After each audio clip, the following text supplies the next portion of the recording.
I want to get into the farm hacking that you do. I kept seeing a bunch of real estate investors with $1 million houses. I've always wanted $1 million house. Sure. More importantly, I've always wanted a house that I could live at, that other people could come to where I live, and then they get a chance to enjoy being where I live, and they pay me to do it. I mean, I probably made like 70 offers. We got a hold of one guy. It literally matched all of my criteria. What I was able to negotiate was I bought it for 1.2. So you just wrote a check for $1.2 million, and that was it? No, no, we got it on terms.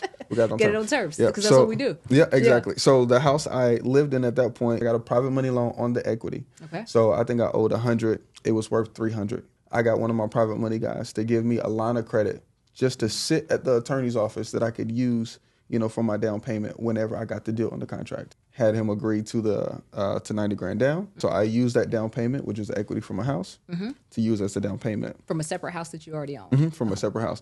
I sold the house that we was in, moved the tenants out. Now I pay my private money guy back plus 14%, left me with another 150 bands. Wow. Okay. So I used 150 bands to pay up my mortgage for the next 2 years at the farm. At the farm. Gave me enough time to get my income streams going. Welcome to another episode of the Co-Living Investing Podcast. I am your host, Ashley Jeffers. And on this podcast, we talk about long-term room rental investing, entrepreneurship, and tech. Tonight, we have a special guest on the podcast with us, Sawand Belcher. Sawand, welcome to the show. What's up? Thank you for being here. Oh, I'm glad. Yeah. I'm glad. I like seeing you in this particular way. Yeah, this is nice. This is new. This is new. Trying something different. With the grass behind us. Yeah, a little design. The videographer. This is awesome. Yeah. So had to have you on. Yeah. Because I have seen you make moves in real estate investing online for a very long time now. Yep. You're doing some interesting things, and so thank you. Walk us through how in the world you got into real estate investing. Oh my goodness. Well, I will take you back because about the simplest way that really changed my dynamic with life in general and the way I lived was I was in college, and one of the professors said, y'all need to stop wasting your time, spending money on your refund checks on all the clothes and all the stuff. Buy one of these houses across the street, and that was like a good light bulb, but. At that time I stayed in Aggie Suites in North Carolina A&T, and suites, the way it's separated is each person has their own room. There's a common area and everybody shares a bathroom. And so I remember when I first moved in there, I opened up the pamphlet to see how much I was paying for housing.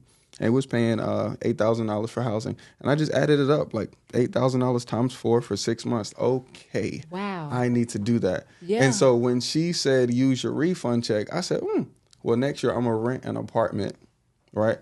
And then I'm going to put some furniture in each of the rooms, and then I'll rent those rooms out so I could live there for free. And so, as much as that wasn't buying a house, that was like the mindset of investing. So that was... You were doing rental arbitrage before it was called rental arbitrage. Very smart. Very smart. Yeah, I bought my first one when I was 24, but that was like definitely a game changer. Okay. Yeah. Okay. So when did you actually get into the investing part? I bought my first house when I was 24. How did you learn how to do that? At the time I was in like car sales, and I was under great leadership, and their whole thing was if you was a good salesperson, to help you become a better salesperson by helping you get more responsibilities. And so one of those responsibilities is, having a girlfriend, turn her into a wife, having kids. Okay. And so literally, you got to get a house now. So yeah, you do. I had all the fears I guess everybody else did, being afraid of getting approved. So I had ignored my finance manager, maybe for a couple months. And he turned back up and said, "Did you go get pre-qualified yet?" I was like, "Nah, I'll wait." He said, "Man, go home now. I'm gonna make you an appointment. State employees go to this address, ask for her. Your finance manager from the dealership Yeah, was encouraging you to get pre-approved for a house. Yeah, that's how you make good salespeople. Like good salespeople that make $6,000 or $7,000 a month. The only way they're going to make $10,000 or $15,000 a month is to increase their expenses, because now life is too comfortable. If your expenses are $1,500 or $2,000 and you just made your first $7,000, well, I mean, you're like really comfortable now because Yeah. now you got like $5,000 in disposable income for the month. So you're just spending and being happy. Yeah. Spending and being happy. So you have to, in order to, grow up a man, you got to give him some responsibilities. Wife, kids, house, bills. Interesting Yeah. concept. Yeah. Okay. Every time I tell somebody that, they're like, well, that's weird. But no, it's like life. Yeah. Yeah. I mean, it makes sense. Yep. It reminds me of the credit system. Yeah. Like you have to take out a mortgage and you have to use credit cards and have installment credit and revolving credit in order to have like a complete credit profile. Yeah. I to remember. be approved for credit. Yeah. I remember like I was telling them about this, like, and I was concerned with getting my debt down. After I was buying like 2 cars a year, that kind of thing, And I was like, well, now I want to do this whole Dave Ramsey be debt free. And I remember going through that journey. Maybe I did it for like 5 or 6 months. I had paid down some debt. It was great. But Bobby looked at me. He was like, man, when are you gonna start shortcutting this system? Just you can just make more money a lot faster than you can save it. And hit me again. Light bulb. Light bulb. So I picked up my first one. It was on market. Okay. I had sold a car to a realtor, and I told her that whenever I got ready, I would buy one from her. And since state employees approved me for 120, I did just that. Okay. And actually, she hooked your boy up because this was like this was still like a bank. This was a bank-owned property. There's not many on the market now, but and whoever got foreclosed on put concrete down the pipes. So she was willing. Out of anger. Yeah, she was willing. I still don't know if she put the cash up herself or if she got a contractor to agree to get paid on the HUD. Still don't know that, but she was willing to take care of that issue so that way I could, close on the property. Wow. That's amazing. Yep. Okay. Agents willing to go the extra distance, mile. the extra mile to get the deal done. Yep. Okay. Yeah. So you bought your first house in a traditional way. Yeah. Tell me. I didn't live there though. You didn't live there? That was there? the crazy part. Okay. Yeah. I was supposed to. Where'd you live? Well, I still rented an apartment. So me and my wife wasn't married at that time. Okay. So when I told her that I went and bought a house, she didn't want to move in because it wasn't married. Okay. Yeah. So I tried to back out of the deal a week after it recorded. Of course that didn't work. No. So but Miss Jackie was like, well, let's just rent it out. Oh, okay. And so when she got it rented out for me, that was the first time I had I was like, okay. Yep, exactly. Okay. So, Did that first one cash flow for you? yes, very much so. Very much so. How good was the cash flow now? At the time, the rent was $1,700. My mortgage was like $999 something. Okay, good. Yeah, so it was great. Yeah. Yeah, it was great. Okay. Yeah, and that guy, he signed up on like a 3-year lease because his company, he worked for a gas company, and they had it was a Indian guy. So his gas company had relocated him, so they paid the rent for him. Oh, nice. Yeah. Okay. So fast forward to when did you get into creative financing? Well, I had 5 houses, and then I left the dealership. And so so when I left the dealership, I said I'm buying houses full time. I didn't necessarily know how exactly, but I knew I had bought enough houses. I had done it enough times. I had made enough offers. I knew I could do it consistently. And so when you go full time and now you're doing nothing but finding deals, you have way more opportunities to come up. Oh yeah. Okay. And so that's when I figured out subject to. Figured it out. Yeah, that's when I figured out subject to. Well, I figured out lease options before I figured out subject to, but I learned about them at the same time. Okay. So I had a seller.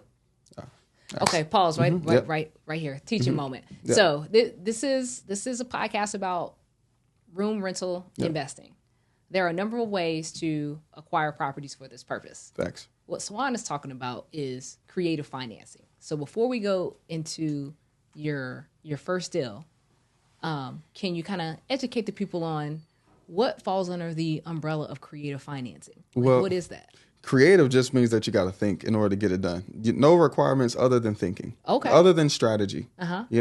So creative could be, a lease option, meaning that, and this could work for single family or commercial, but the seller gives you the option to buy the property, and sometime in the future they give you like a time frame, and they give you the terms of what you need to do in order to do that. So, so it might be an option fee now, monthly payments, and then a guaranteed price as long as you do it by this date. Okay. It could also be the seller doesn't have a mortgage at all, right? And it's beneficial, or you convince them that it's beneficial to become the mortgage. I always like to use the Bible verse, God created you to be, the lender, not the borrower. Come on. And so you can come up with terms for him to become the mortgage. And the benefits is like taxes. You get paid more than what the price is because they now get the interest, that kind of thing. They get a seller to become the bank. Mm-hmm. Okay. Yeah. So they get like a consistent cash flow. There's no tenants, toilets, that kind of thing. I get that responsibility. Right. It works out beautifully. Or whether it's a seller that has a mortgage, existing mortgage, and up to when they start saying things like, well, that doesn't even cover what I owe. I just want to get rid of this mortgage, or when they start saying those kind of trigger words, you'll know that you can give them money outside of their loan, and then you can leave the mortgage in place and they deed the property to you. So the mortgage stays the same, those fixed terms, because the bank already promised them, a 30-year, note. There's no need to changing that. Right. They can deed the property to you and you become responsible for that mortgage. So those are typically the creative ways that I'm using. Lease option. Yeah. Owner financing. Yeah. Sub 2. Yeah. And that's on the acquisition side. Okay. On the disposition side, you got lease option and you got raising private capital. Okay. So tell us about this first sub 2 deal you got into. How did it fall into your lap? Nope. Everything is intentional. So at least with me. So it was crazy. Okay. So I'm at church praying. Okay. I'm at church praying about how I'm gonna do what I just quit. I know the process of finding a deal and getting them funded and that kind of thing, but I need to know how to do them more quicker, right? Yeah. And so I'm praying like, God, I need me another house. Where's this house going to be at? And I just kept getting that it's going to work. Yeah. Keep trying. Yeah. And after that, literally after service that night, I went home, made a post on Facebook. Okay. I'm looking for my next rental property. People message me. Start messaging you. Yeah, people message me. I think I had like 4 people message me. Really? One was like a referral. Another says that, hey, when something comes up, I'll let you know, And then another one was from a lady. Her name was Rachel Lindsay. Okay. And she said, well, I do have this house I'm thinking about selling. I don't really know what I want to do yet, but here's the address. Okay. And boom's like, that's a lead. That's a lead. That's a lead. Yeah. So free lead. Right. A free lead. Love those. And make a post on Facebook. Yeah. I told her that I wanted to buy it, and she finally connected with me a week later. And she was telling me how much she owed and how much she wanted, that kind of thing. Yep. And her hardships with the house. Okay. And she wanted to meet in person, but not at the house. So I said, fine, we can meet at Panera. And she told me this hardship story about how she had been losing money for the last 8 years. Ooh. Yeah, right. Mortgage is $800. I think it was $790 to be exact. Yeah. And she's been renting it out for $600.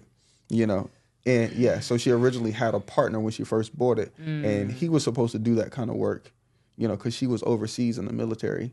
But after they closed, he never did anything. Nowhere to be seen. Yeah, nowhere to be seen. But luckily, the house was in her name, so she's always been able to keep it. She's just been losing. Okay. And so I told her, because of that, because of, hearing you go through that story, I can't bring a traditional loan. But what I think I can do is have you make your first profit today. And she said, profit? Okay, how much profit are you talking about? I said, well, the mortgage is $800. I'll pay you $2,000 and I'll take over your mortgage payments. And she said, well, how are you going to make money? I've never been able to make money. How are you going to make money? I said, well, I'm going to put it up, rent to own, and I'm going to find someone who wants to buy a house over time on payments, and I'm going to allow them to do that. And that's going to cover the payments. And it was so clear to her. She said, well, meet me, at my house, and we'll sign the paperwork tomorrow. And that was it. That was it. That was it. So we signed a purchase agreement. Yeah. Okay. At this time, this is my first one. I didn't know that I should go to an attorney. So literally, we literally just signed the purchase agreement, and I went to work. Ladies and gentlemen, make sure you use an attorney for these creative financing deals. That's a fact. That's a fact. After I closed on the deal, what happened was I had maybe had the house for 6 months. Okay. I had the house on the contract for 6 months, and I think I had gotten smarter. I had gotten smarter, and I met Tony Robinson. That's what happened. I met Tony Robinson Sr. At AREA, and he said, "Bro, you need to get that recorded ASAP." Because I still had the purchase agreement and stuff, and now I got this lease option tenant. They paid me $10,000, and they paid $10,000 up front and $1,500 a month, 36 months, and I think my price that I took it over at was like 98. They agreed at 150. So great deal. He's like, "Bro, you need to get that recorded ASAP." Yes. This is the attorney that I use. Let him know that I sent you, that kind of thing. And that's when I really got a system for making sure that I got a limited power of attorney, the login to pay the payment, all that kind of stuff. Yes. So, yeah. Do you still have that house today? She actually closed out her lease option. Really? Yeah, she actually closed out her lease option. I made 70 bands. So. Wow. Yeah. Great deal. It was a great deal. And she did a good job too, because she was literally, I gave her 36 months. She closed on month 35. And if it would have been 3 days later, I would have made an additional 35 grand. How? Because in the lease option contract, I put that if you don't close on this day, the price changes. It's an increase. Yeah, the price changes. Wow. Yep. So you had an excellent tenant buyer. Excellent tenant buyer. She did great. Okay. Yeah, she did great. Very cool. So I want to get into the farm hacking that you do. Yeah. The farm that you bought using owner financing. Absolutely. Can you fill us in on that story? Well, yeah, sure. So I was inspired by other real estate investors because, as you're learning, you're networking, you're finding new people. And I kept seeing a bunch of real estate investors with $1 million houses. I've always wanted $1 million house. Sure. More importantly, I've always wanted a house that I could live at, that other people could come to where I live, and then they get a chance to enjoy being where I live, and they pay me to do it. Okay. And so I was, I don't know.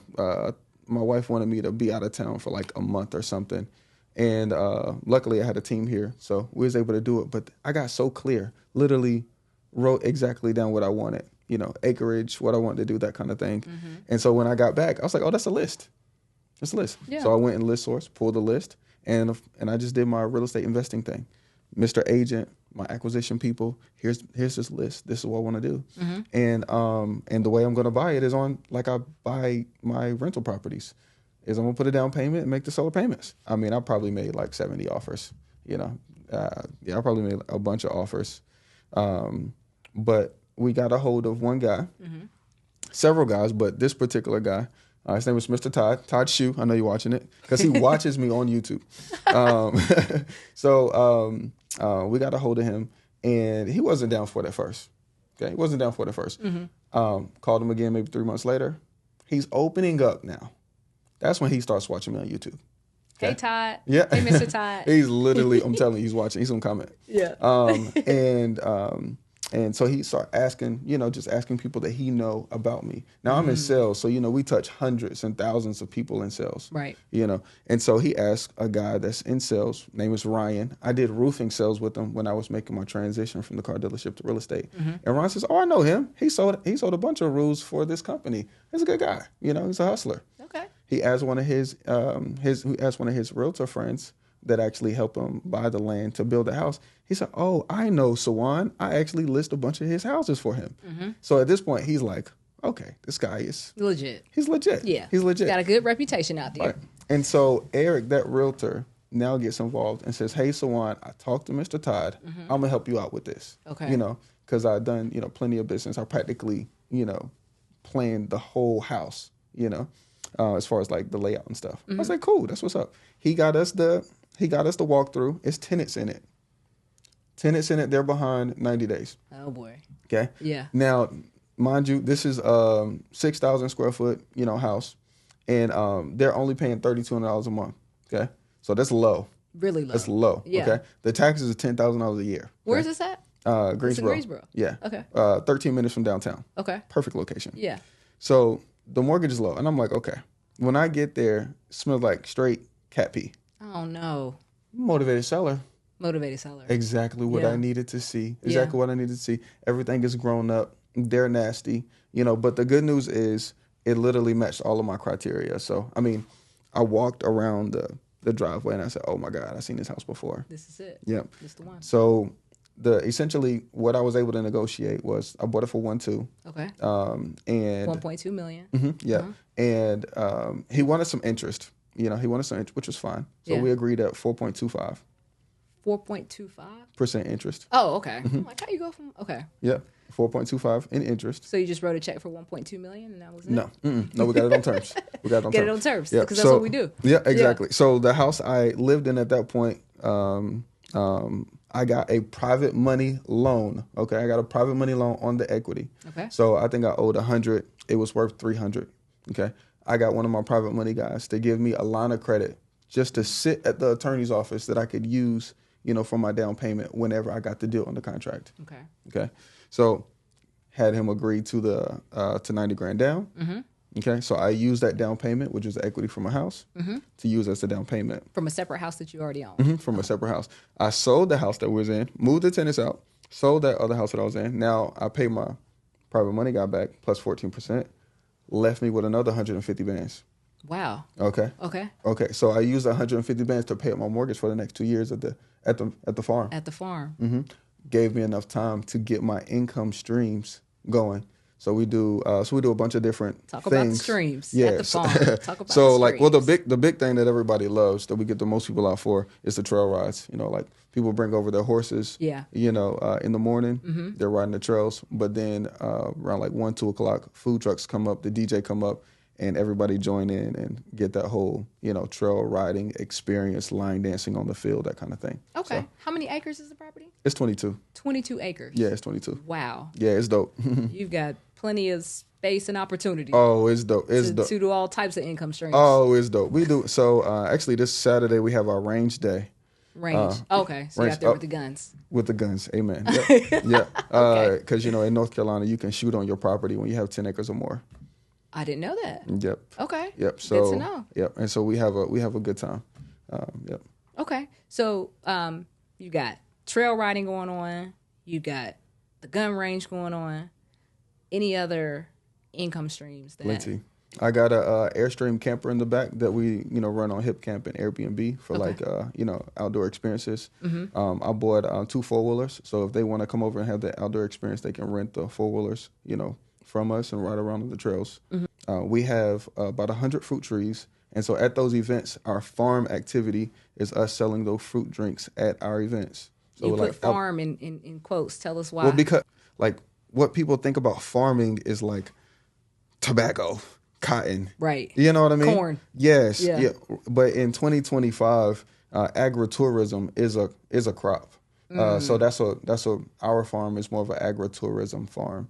So people get a chance to enjoy a rural experience on our land. You've turned it into a destination. Yes. A tourist destination. Yeah, so it's dope. And but people have been doing it for years. I mean, a strawberry patch where you come over and pick and you see the big brick house on the right with the white picket fence, they live there. Mm-hmm. It's a farm. Yeah. This is just our way of doing it. And all of your income streams, all of that activity that's going on where people are paying you, that's paying for for us to live there. For you to live there. Yeah, exactly. And which is the ultimate goal, a handsome profit on top of that as well. Yeah, it does. It does great. It does great. I personally love it. Now you'll be surprised how it adds to what I already do. Because before the farm, we would do meetups at the golf range or wherever. Mm-hmm. Every event is a meetup. Every event that we do is a meetup, and that's a tax write-off. Oh my gosh, it's crazy, crazy tax write-off. Okay, but yeah. Yep. That's amazing. Yep. So can you teach other people how to buy a farm on terms? Yeah, a farm, a commercial building. Farm to generate multiple streams of income so they can live for free. Absolutely, a farm, an apartment, a house, whatever. Farm hacking. Yeah, absolutely. Trademarked. You can't use farm hacking. Nah, unless you pay Sawand. Facts, and I'm done with that. Okay. All right. So, new year. Yep. We're in the new year. Tell me about some of your goals for real estate investing. This year's all about the team. See, Okay. well, when I went full time and I was trying to figure it out, I built like the biggest and best team that I could think of at that time. Mm-hmm. And I mean, 17, 18, 19, we were doing 100 deals a year. Wow. You know, and it was great. It was great. But when COVID came around, it was so hard keeping good salespeople because unemployment was like so high. Like how much they could get for unemployment was just, it was high. Everybody can get paid $35,000, $4,000 to do nothing. So it was hard to keep the good people for the long. good old days. Yeah, it was that For was some tough. Yeah. And so so I ended up making a transition to teaching, which is how I would now acquire deals. So I would teach people to find deals, and my guarantee is you find deals in my area, and I buy them from you. Okay. And so I've been doing that since 2021. But this year is all about the team again. Okay. All about the team, you know. And so so my biggest goal is literally just setting up my team. So we just set up our new office in downtown Greensboro. And so that's my biggest goal, setting up the team. Okay. Yeah. You set up a strong team, then that just increases productivity. Let me give you an example. So I remember in 2018, it was probably August. I had probably been to like 2 or 3 conferences that was outside of the state, but it was just me that was going. Yeah. I wasn't bringing the team. But when I got back in August, I was like, man, I should be taking my guys to a conference for the whole team, you know, To learn. Like we would learn faster, you know, we'd learn faster. And so when I had that idea, you know, I told the team about it in a meeting. I said, hey, I'm going to incentivize you guys if we hit this goal, and we're going to travel to LA, and we're going to do this sales conference if y'all hit this goal. They took the goal, they took my vision, I mean, in a matter of like a day, and broke it all the way down of how they were going to get to that goal. Okay.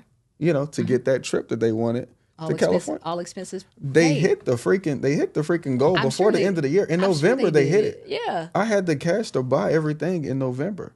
And so, and it was just like, that was amazing. So I would love to get back to that because I'm a visionary. I literally have ideas all the time. And don't get me wrong, I've had a small team, but not a 10-person team in the office, 7 people in the Philippines, plus my crews. You know, right now I just have my crews and 1 assistant. Okay. You know, so, yeah. That's amazing. Yep. Okay. Well, so much to unpack here.